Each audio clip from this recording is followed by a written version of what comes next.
Just a few moments ago, I spoke to President Trump, the President of the United States, and I'm really pleased to announce to you, and I wanted to come to you to announce that we've agreed the basis of a historic economic prosperity deal. And that is a deal that will protect British businesses and save thousands of jobs in Britain. Really important, skilled, well-paid jobs. It will remove tariffs on British steel and aluminium, reducing them to zero. It will provide vital assurances for our life sciences sector, so important to our economy, and grant unprecedented market access for British farmers without compromising our high standards. And for the great British cars that you make here, that we see all around us, this deal means that the US tariffs will now be cut from 27.5% down to 10% for 100,000 vehicles every year. That's a huge and important reduction. And I know from when I was last here, how much that will have been weighing on your minds when you knew the size of the tariff that would otherwise be in place. And to get that decrease was hugely important to me. And I can tell you, my teams were working really hard on this deal night and day for weeks. I was working with them. And in politics, what matters sometimes is who you have in your mind's eye when you're making these deals. Who do you have in your mind's eye when you're taking decisions? And what I took away from here last time was you and the brilliant work that you do, and had you in my mind's eye as we did that. And we've got scope now to increase that quota as we go forward. So this is not fixed. This is where we've got to. And all of these tariff cuts will come into place as soon as possible. And that's really important as well in relation to the work that you're doing and the brilliant cars that you make. And as Adrian said, I was here with you just, as I say, a few weeks ago, and I promised you that I would deliver in the national interest. And today, I'm really pleased to come back here to be able to look you in the eye and to say, I've delivered on the promise I made to you. And that's why, as soon as I knew this deal was coming in today, I said I want to come back to JLR to talk to the workforce there for whom this means so much. Now, of course, we are the first country to secure such a deal with the United States. And in an era of global insecurity and instability, that is so important. The great challenge of our age is to secure and to renew Britain. And that is what we're going to do. Acting in the national interest, shaping this new era, not being shaped by it. If it's not good for Britain, we won't do it. If it doesn't mean more money in people's pockets, we won't do it. If it doesn't mean security and renewal in every part of the country, we won't do it. But that doesn't mean we're turning inward. Instead, we're sending a message to the world that Britain is open for business, seeking trade agreements with India on Tuesday, with the US today, and working to boost trade with other partners too, including, of course, the EU, with whom we have a really important meeting just a week on Monday, making deals that will benefit working people. And you know, in recent years, an idea has taken hold that you somehow show your strength by rejecting your allies, that you shut the door, put the phone down, storm off. I've had plenty of people urging me to do that, rather than stay in the room and fight for the interests of our country. And I want to be absolutely crystal clear, that is not how this government operates. It's never how we will operate. We don't storm off. We stay in the room and we negotiate and we work for our country with the national interest at the foremost of our mind. Because the other way of working doesn't deliver the benefits that working people need. So I also want to be clear, this is just the start. With the deal we've done today, we can say jobs saved, jobs won, not job done, because we're more ambitious for what the UK and the US can do together. So we're hammering out further details to reduce barriers to trade with the United States across the board. We have £1.5 trillion invested in each other's economies, creating 2.5 million jobs across both countries. And there are so many areas where I think we can do even more than that and put pounds in the pockets of working people across the United Kingdom. As the two biggest services exporters in the world, we will bring down barriers, creating jobs in our thriving sectors in Leeds, in Manchester, London, Birmingham. As the only two Western nations with trillion-dollar tech sectors, we'll go further to deepen the partnership in new technologies to shape the innovations of the next century together and create the jobs of the future. Because look, our history shows what we can achieve when we work together. And what timing for this deal, that we've agreed this deal on VE Day. 80 years ago today, Churchill was addressing the nation at the end of the Second World War, victory in Europe. And we were standing the United Kingdom with the United States on defence and security. And for 80 years, we've been the closest of partners. And today, we've added to that trade and the economy in the special relationship between us, defined by peace and economic prosperity. So it's fitting today that we renew the bond on the 80th anniversary of VE Day. I'm going to take some questions in a minute. Then I do want to spend some time with you because I know how important this is for you all and all of your work colleagues here, all of your families who I know will have been worried about what is going to happen. Of course they're worried, they're proud of what you do, worried about what might have happened, but not just you and your families, but your communities and all the other jobs that depend on the work that you do here. You're iconic, we're proud of what you do, and when I promised you we would do whatever we needed to do to get to a position where we could ensure that your brilliant work continues and thrives in the future, I meant that. It was a promise made and a promise I always intended to deliver to you, and I'm trying to catch everybody's eyes because, as I say, in politics what matters is who are you thinking about, who have you got in your mind's eye when you're having those conversations, whether it's President Trump just now or last night halfway through the Arsenal game, or whether it's the teams negotiating as they've been over weeks and days, particularly intensely in current days. So thank you here for being with me today. I will try to talk to you some more in a minute, but please, through you, if I could extend that to all of your colleagues here. I know they'll be on different shifts, but I hope this will give them the well-earned boost that they absolutely deserve. I will now take questions from the media. I've got a list here. I think, Chris, I've got you first. Thank you, Prime Minister. Chris Mason, BBC News. Prime Minister, this is a... Can you just a little bit louder? Yeah, sure. I'm so sorry. Prime Minister, this is a freeing up of trade conditions with America compared with where we were, but is it better than, say, 6 months ago, given, for instance, some tariffs are still there? Well, Chris, the question you should be asking is it better than where we were yesterday? And I think if you should come out when you finished asking me questions and talk to the workforce here, because what this does is to reduce to zero the tariffs on steel and aluminium. Look how important that is. Reduces massively from 27.5% to 10% the tariffs on the cars that we export. So important to JLR, actually to the sector generally, but JLR in particular, who sell so many cars into the American market, proudly do that. And of course, it also includes pharmaceuticals, some really important measures. Obviously, we don't have tariffs yet, but we've got within the deal significantly preferential treatment, whatever happens in the future. So this is hugely important for our pharmaceutical sector as well. In addition to that, we said we had red lines on standards, particularly in agriculture. We've kept to those standards. The SPS red line is a red line that's written into the agreement. And so I think if you put that package together, you can see that it's a significant step in the right direction for our country and our national interest, and for the very many thousands of jobs that will now be protected, saved and enhanced by the fact that we've done this deal. And I'm really proud we have. And I know people along the way were urging me to walk away, to descend in a different kind of relationship. We didn't. We did the hard yards. We stayed in the room. And I'm really pleased to say to the workforce here and through them to the country how important I think this deal is. Thank you, Chris. Robert, I'm coming to you next.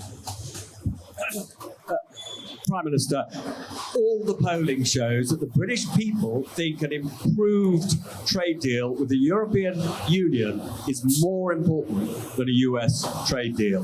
The British people are right, aren't they?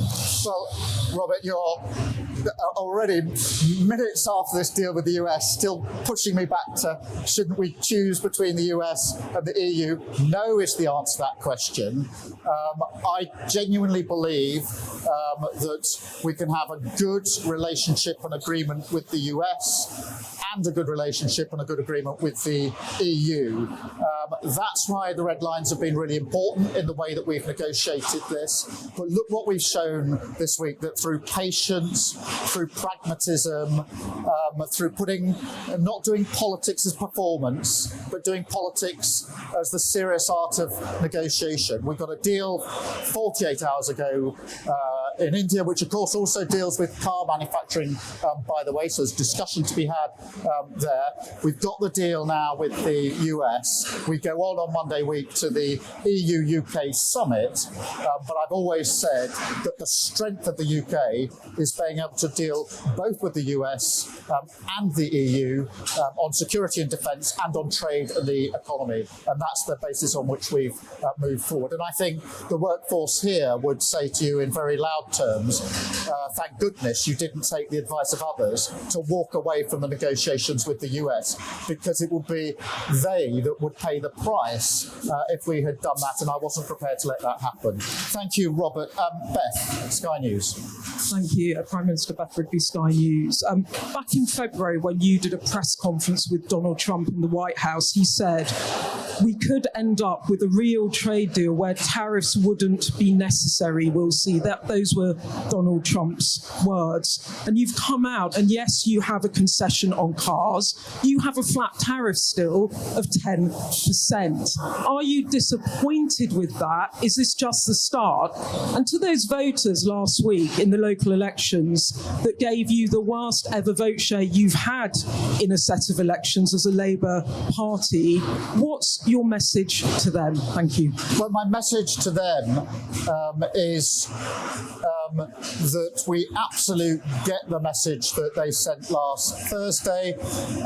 We will remain focused as ever on the national interest, and I have them in mind. I have the workforce here in mind when we make the decisions that we make. I don't make them for my sake. I make them on behalf of working people across this country. And in relation to this deal, yes, we would like to go further in relation to tariffs, but I think it's really important that we've been able to get this deal over the line now, because in that way we've been able to protect and save and enhance jobs right here, right now. And that reduction from 27.5% down to 10% makes a huge difference to firms like JLR and the decisions they have to make about the future, decisions that I want them to make about the future. Steel and aluminium obviously been in the news hugely in recent weeks. To get that down to 0% as well is hugely important. Pharmaceuticals is one of the most important sectors in our economy,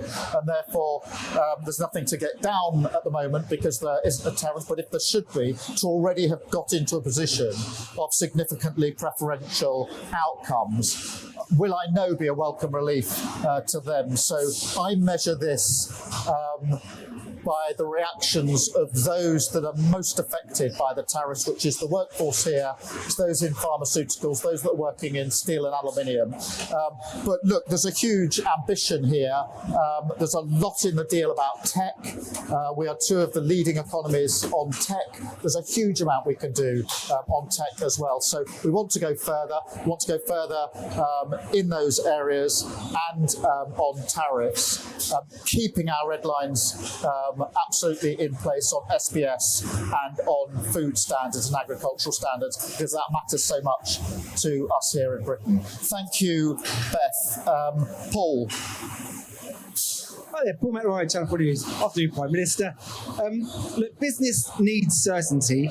President Trump is no stranger to changing his mind on a whim. What assurances can you give business, give the workers here, that despite what you've agreed today, we're not all going to wake up to a post tomorrow that effectively rips all that up? Well, we've been negotiating this text for a long time. I had discussions with Donald Trump along the way, including discussions last night.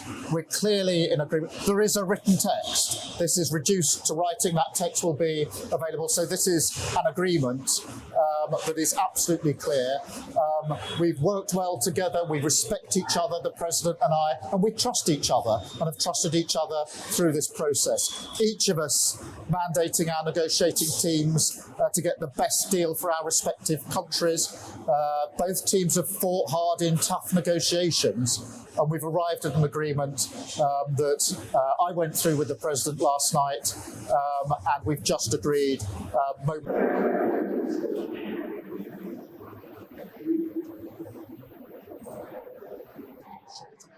make a material difference to the lives of very many people across the country. Thank you very much. I've got Noah.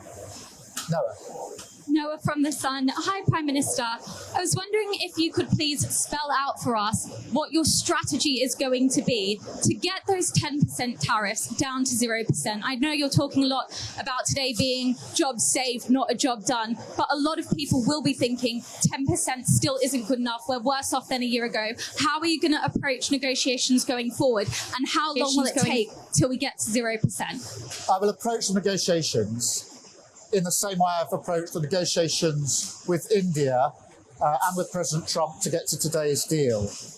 With India, I met Prime Minister Modi at the G20 in Brazil. We agreed that we would get our teams to work together at pace in a courteous, respectful, business-like way. With President Trump, we've operated in the same way, not walking out the room, not slamming doors, but staying in the room negotiating. The same with the EU, respectfully negotiating in relation to the summit that we'll have a week on Monday. So we'll do it in exactly the same way. But please do not underestimate the significance of the tariff reductions today, because these are measured in thousands of good, well-paid jobs across the country. And that really matters. That's at the heart of everything that I believe in. And I believe that serious, pragmatic, in-the-room negotiations acting in the national interest are far better than performative politics, people slamming the door, floundering out, being performative but not actually delivering for working people. And I'll continue in the same vein. We've had 2 trade deals this week by acting in that way, and I think that shows that serious pragmatism defeats performative politics any day of the week. Thank you. Mikey from The Mirror. You mentioned tech a couple of times. JD Vance has on a number of occasions said that one of his red lines is concessions on our anti-hate speech laws. How have you managed anti-hate speech laws? How have you managed to talk him round on that? And very quickly, if I may, I think you'll admit that this wasn't what you were expecting to do today. Donald Trump has been struggling to land his arguments on tariffs. Have we been bounced into this by a president that needs help out of a hole? Well, look, I mean, in terms of free speech, I've been really clear throughout. We've had free speech in this country for a very, very long time. It's one of our foundational principles on which we're all very, very proud, and that will long, long be the case. There's nothing in this deal that impinges on that in any way whatsoever. In relation to the timing of this, no, not at all. Our teams have been hard at work for weeks on end. I've wanted to get a deal over the line. I make no, I'm not ashamed of that. I wanted, because I knew how important it was, particularly for JLR, that we got a deal, we got it over the line, and we got it over the line in a timely manner. The last thing I wanted to do was deliver a deal that didn't come in time for those that desperately need it. So, no, I didn't know the exact day. I wouldn't have been having my phone call with President Trump halfway through the second half of the Arsenal real PSG game had I planned it better, but that's the way it turned out. That's the discussion we were having late last night about how we proceeded with this deal, and I'm really pleased to be able to come here today. And actually, to be able to do it on VE Day is really significant because, of course, the US was standing there as our ally 80 years ago today. So today is an opportunity to reflect on the fact that today we stand together as allies on security and defence. Of course, there are no two countries that are closer on security and defence, but now we add trade and the economy to those issues where we're the closest of allies, and I'm really pleased about that. And then Hugo. Thank you, Prime Minister. Hugo Jai from the iPaper. Just the other day, President Trump threatened to put tariffs on the film industry. Obviously, Britain has a huge film sector. Have you asked him to take that threat off the table? What did he say? And if he hasn't taken that off the table, how are you going to stop that becoming a reality? Well, obviously there aren't any tariffs in place on film at the moment. And of course we're discussing it with the President's team. We'll take the same approach as we've taken on other issues, whether it's tariffs imposed, which we've been able to reduce, or potential tariffs in areas like pharmaceuticals or film. We'll take the same approach because for me what matters is acting in the national interest and making sure that everything that we do is good for working people in this country. And whether it comes to, whether it's steel and aluminium, whether it's car building, whether it's pharmaceuticals or film, we are brilliant at these things. And therefore I will act in the national interest and have those discussions on film as we've done on other issues with the President. Thank you all very much indeed. Thank you. And I'll now talk to some of the workforce, if I may. How are you all?